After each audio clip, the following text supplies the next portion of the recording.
All set for the moon tonight. The moon is looking amazing and we've got clear skies. This is amazing.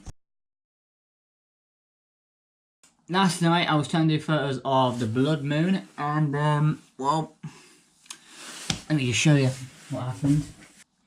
I was opening up the gate for the side gate because I didn't want to go out the front door because I knew my dog would start barking, and I put it on this tripod, left it there, and the next thing I heard was crash to the ground, and it was this that had crashed to the ground.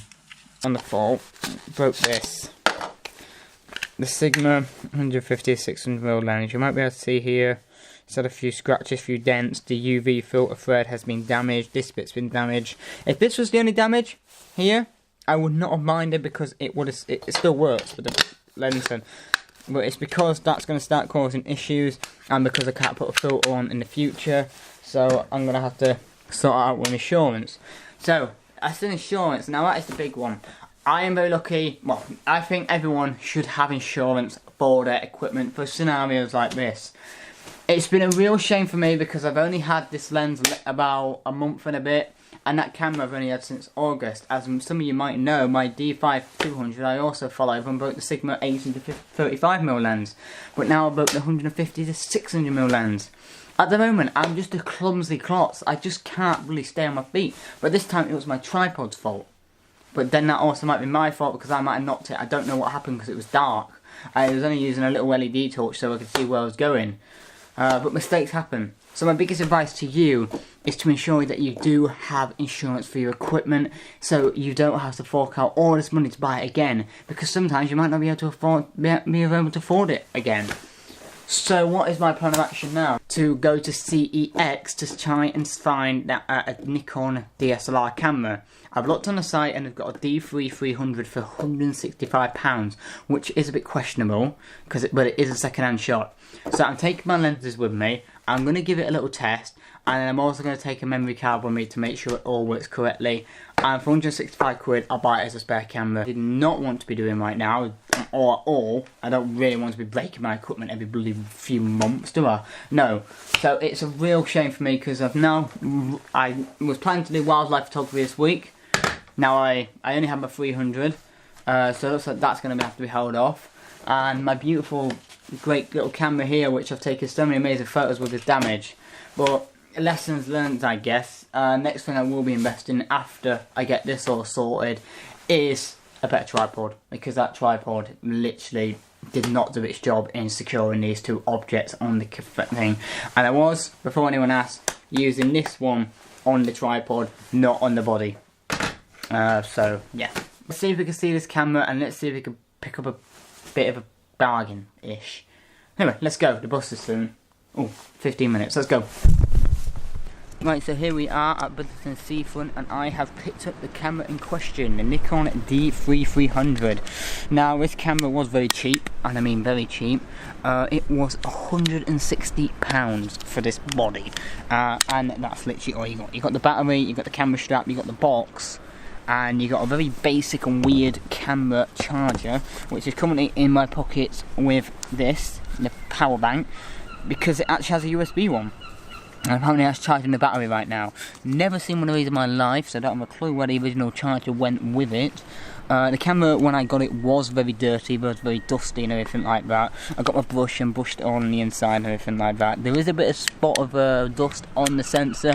I've done a sensor clean, but it hasn't got rid of it. So what I'll do when I get back is I'll blow it out. So as a spare camera, it will absolutely do fine. It's got a 24 megapixel sensor, which should be okay for the time being until my Nikon D7500 is sent back for insurance.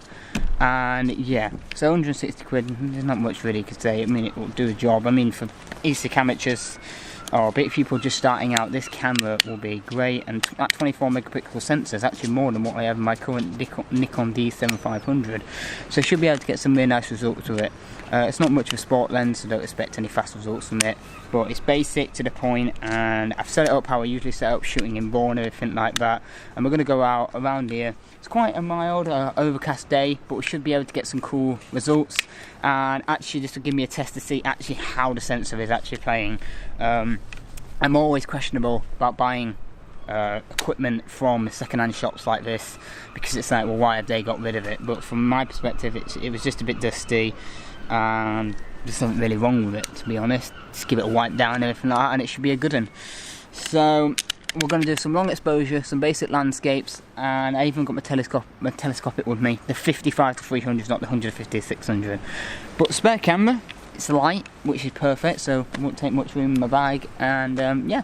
But anyway, let's stop talking, let's start doing. I want to see how this camera's actually going to perform. I'll probably have it primary as a prime camera for about 4 weeks until it's all sorted. But today, we're in Bridlington, it's quiet, maybe get some cool shots. So let's go and get some cool shots and see how this baby performs. Let's go!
Right, so I've been doing some long exposure photography, and the camera seems to be handling it all very well, which is to be expected. You know, I'm not expecting anything less. The only thing I'm really expecting less it can do is like wildlife with the burst and everything like that. But you know, very impressive with the long exposure photography that I've just done with it. I mean, realistically, between like Nikons and everything like that, there's hardly a lot of difference until you go to maybe probably Sony's or anything like that, or very high megapixels like the D850. They've all got very similar sensors inside of them. So it's very impressive to see, you know, from a 160 quid camera, yes, it has got a £500 or £600 lens attached to it, but to be able to get such impressive results is still quite amazing. And it really just shows that it's not always just about the body you get, it's always to do with the lenses, the glass that you put on the end of the camera. It's just as important, or in many respects more important. If someone asked me what do I get a really good body and a cheapo lens, I went, no, I'll go get a cheapo body and a really good lens, because you'll get better results that way. I mean, if you can afford both, that's a bonus for you, get both. But sometimes that's not an option for everyone. So, very impressed with this, it's doing well, and I'll happily keep this as a spare camera. Right, so it has been a month since, I think around about a month since my equipment broke, and I have been using this little body here for the last month, shooting some photography, videos, stuff like that, you know, keeping my Instagram up to date. Some of you might have seen the posts that I've been posting with this camera, and you know what? It's really impressed me. It's done a really good job, a really solid job at, you know, capturing landscapes and sunsets and golden hours and everything like that. But it's not, you know, I wasn't expecting anything less from it. You know, it's not a complete old camera. It's not an old bag. It's, you know, what is it now? It's about 2 generations old. And honestly, between the D5 500 and D3 400, I mean, I did have the choice to go to the D3 400, but I was like, it didn't have a mic port. And it was like, nah, I'd rather go for a mic port or something like that. So it's performed solidly. My D7 500 is arriving today. In the end, they couldn't repair either the body or the lens. The lens I was kind of expecting because it was the front element, but the body I was quite surprised to come repair that because it was a simple button. So, you know. So yeah, the D3 absolutely superb camera, sorry. You know, you combine it with this lens or, you know, any of these lenses and it's absolutely superb. As you can see, in many of the shots, you know, there was one of the shots I think I really liked what I got from it was a tree with the sunset, and that was actually taken with this lens. Because they're solid lenses, all these lenses are absolutely solid. So, definitely a great little camera that I'm going to be keeping as a spare body. Yeah, after some arguing and debate with my insurance company. I have finally got my equipment back. Did go for the same body and same models because, you know, didn't want to upgrade to a Z7 or Z6 because it's way too expensive. And, you know, I was very happy with the D7500 and still am. It's an absolute beast of a camera, and I'm looking forward to getting it back so I could do some more wildlife stuff.